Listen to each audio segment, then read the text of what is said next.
નમસ્કાર, હું doctor Nilesh Bhatt, MD physician, 30 વર્ષથી મેડિકલ પ્રેક્ટિસ કરું છું અને હાલમાં સિલ્વર ટચ હોસ્પિટલ પ્રહલાદનગર ખાતે એસોસિએટ છું. આજે આપણે વાત કરીશું તંદુરસ્ત અને સ્વસ્થ જીવન વિશે. એમાં કેટલીક બાબતો જે જરૂરી છે. એક, પોષણક્ષમ આહાર, પોષણયુક્ત આહાર એટલે કે બેલેન્સ ડાયટ.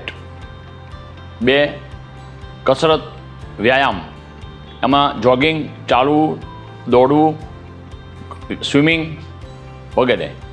નંબર 3, પૂરતો આરામ, પૂરતો રેસ્ટ, પૂરતી ઊંઘ. મેડિટેશન પણ રિલેક્સેશન થવામાં મદદ કરી શકે છે.